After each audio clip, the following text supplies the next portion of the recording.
Hello there folks, Fuzzy Pixels here, and it's time for a little review of Spider-Man Homecoming. Now, Spider-Man Homecoming provides a great point at which to join Peter Parker's solo story.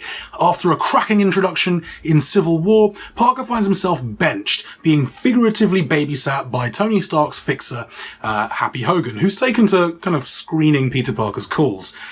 However, all is not well in Parker's corner of New York. A team of bandits led by Michael Keaton's Adrian Toomes are hitting salvage operations across the city and using the scavenged Chitauri tech to create weapons that they then sell on the black market. Or, rob banks.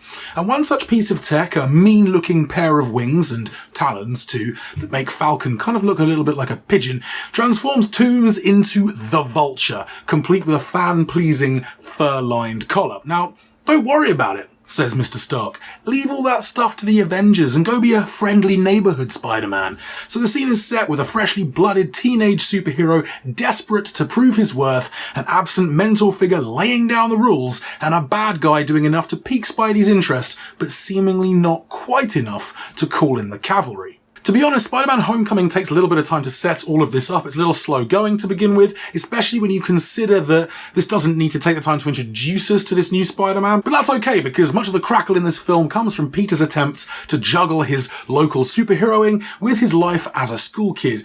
Homecoming is a film that feels like a breath of fresh air in some ways, with its bright colours, rapid-fire script and jocular tone.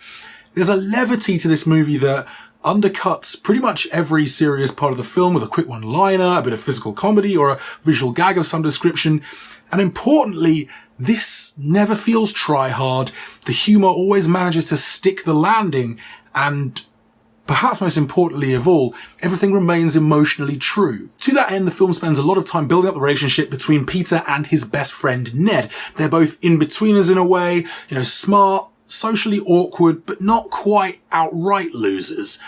They have one another, and that counts for a lot as they navigate bullies, girls, parties, and so on in the first part of the film.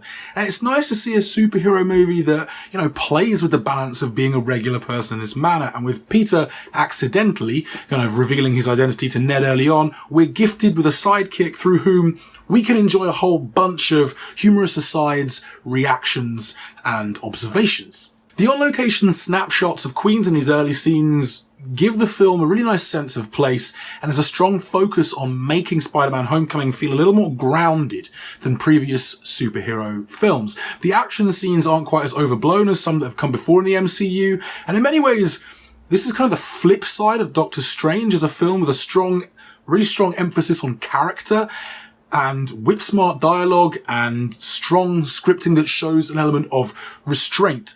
All that sort of favoured over constant barrages of CGI. The restraint is shown in the sparing use of Robert Downey Jr., for example, who literally phones in most of his performance, but in the best possible way. And while Ned aside, Peter's school friends could have been fleshed out a little more, the restraint does mean that Zendaya's snarky asides never outstay their welcome. It means that Ned's bumbling never becomes exasperating rather than humorous, and the cameos from the likes of Donald Glover and Hannibal Buress, they prove small, but also memorably entertaining. I mean, the lone exception for me was Laura Harry as Liz, and that's not because of Harry's performance at all. It's just that she's given really just not very much to do apart from be the hot girl whom Peter crushes on, and then later obviously inevitably disappoints as his superhero life comes crashing into his personal one. I mean, Harry and Holland don't really have a huge amount of chemistry, and they get a meager amount of screen time together to really develop anything for us to particularly root for. This is sort of an emotional MacGuffin more than anything else. She's a useful plot device for a twist in the final act as well. And the twist works well, but it's just a shame that, the character's pretty one-dimensional and so forgettable that I actually had to look up the character's name 3 times.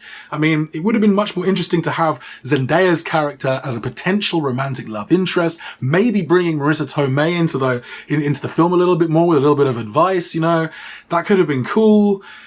Ultimately, it's a bit wasted, and to be honest, one of the few negatives that I had about this film was that actually Zendaya's character remains more or less kind of on the periphery until her big character reveal at the end, which there was no need for that. They didn't really need to do that at all. I don't get this whole thing of, oh, let's purposefully misguide the audience to make them think this character isn't who we're going to reveal them to be. So it just, just don't do that. You don't need to do that. On the subject of female characters, and I mentioned it before, it's a shame that Marisa Tomei doesn't really get her due in this film either. I mean, if you're going younger with Peter Parker, it makes sense to do the same with Aunt May. I just wish this didn't mean reducing her value to the film to a few kind of sexy aunt gags. And, we get it. Marisa Tomei is still hot. The flirty banter with Tony Stark was funny. It was good. But we don't need more. We don't need any more, sexual innuendos from random shopkeepers or just waiters who only have one line. It doesn't reinforce the point. We know, we get it. Aunt May is a little younger. People are hitting on her. Great. Just maybe explore the relationship between her and her nephew? Maybe? Yeah. At least Marvel have sort of halted their inability to deliver decent villains with this film. Toomes is a really interesting character and Keaton plays him fantastically.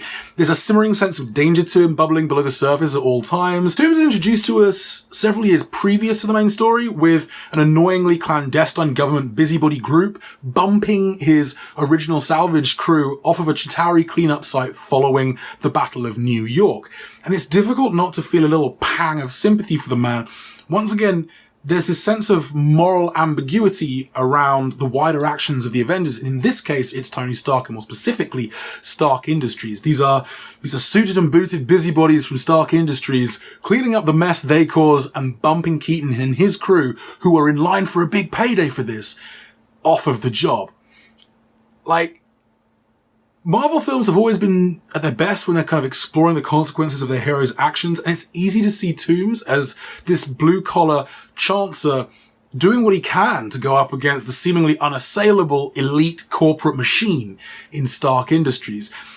It's also worth noting that Keaton has this fantastic ability to deliver a really wolfish smile that is it's just 100% menace. It looks like he's smiling, but it's just 100% menace. It comes into great effect. It's really, really good. And he's a really interesting villain. You kind of find yourself, in some ways, rooting for him. But he's got a perfect foil in Spider-Man. So finally we come to this man himself. Tom Holland is excellent. He's absolutely fantastic. As we saw in Civil War, here is a Peter Parker with a fundamental earnestness and a desire to prove himself that never really crosses the line into arrogance, as I kind of found Andrew Garfield's Parker did. There's something essentially good about this Peter. He really just wants to make the right choice, do the right thing. I mean, it is one thing to cast younger, but Holland delivers a performance that's very, very assured in its hyper-energetic, winsome earnestness. There's an innocence and an idealism to his Peter Parker that just makes this film a really warm tale. It's a film all about learning what it means to be a superhero. And the scene between Holland and Glover, where the latter almost ends up laughing at the former's attempts to fashion an imposing and intimidating, deep kind of voice, is absolutely hilarious. You gotta get better at this job, deadpans Glover. It's fantastic stuff. Peter's character is just perfectly balanced and brilliantly portrayed. He desperately wants to do the right thing. He desperately wants to make a positive difference. And of course, you have that teenage overconfidence in there as well. But it's an overconfidence propelled onwards by this idealism, by this desire to do right. And it's this earnest idealism that gets him in way, way over his head, leads to a disastrous ferry crossing that, the FBI would have had under control had Spider-Man not intervened. But it's also precisely this impulsiveness, this willingness to act on instinct that ultimately saves the day.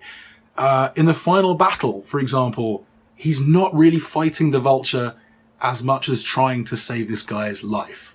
To save him from himself, almost. So yeah, I gotta say, I really enjoyed Homecoming. I thought it was a pretty ace film, probably the best Spider-Man film since, in my opinion, the best, which is Spider-Man 2. I think Raimi's films get a bit of a short shrift. We have this tendency to sort of retcon the past, Spider-Man 1, when Raimi first came out, that was massively acclaimed. Tobey Maguire did a fantastic job. Spider-Man 2 is excellent as well. Alfred Molina as Dr. Octopus. Sure, 3 had its issues. They tried to put too many villains into that one. But, those films were great. And even the Garfield ones, these were critically acclaimed too. People are pretending that they're trying to retcon this stuff as if they were terrible films. They really, really weren't. I mean, 2 wasn't great. Like, 2 lost its way a little bit, but they weren't bad films by any stretch of the imagination. This, however, it's just a little bit more colourful, it's just a bit more playful, it's a little bit more fun, and it left me with a huge, huge, huge smile on my face. I mean, hopefully the female characters get more to do, or like, we actually have some characters, not just sort of cardboard cutouts in future films. But, you know, this film is worth watching almost for Holland alone. He is absolutely fantastic. All of the sort of promise that we had in Civil War is really delivered upon here. It's fantastic stuff. And let's say Keaton. Oh, Keaton's great. More Michael Keaton. You forget how good Michael Keaton is. Birdman reminded everyone. We just need more Michael Keaton. More Michael Keaton. He's just fantastic. So yeah, there's a bit where Peter and the Vulture share a car ride. I'm not going to say any more. It's just fantastic. It's the best scene in the film. It's just pure menace, and it's got a beautiful duality to it that I can't really talk about without spoiling things massively, and I really don't want to. But yeah, I thought Homecoming was an absolute blast. I left the cinema with a huge smile on my face. Absolutely loved it. What did you guys think? Did you love this film? What's your favourite Spider-Man film? What's your favourite Spider-Man villain? Who do you think portrayed Spider-Man the best? Hit me up with all your thoughts in the comments. There are some clickables up here. Like, share, subscribe if you haven't already, and I will see you guys very soon. We're going to be doing some streaming on Twitch. Yes, twitch.tv/fuzzypixels. I will see you there probably every Tuesday. But until then, take it easy, folks. Bye.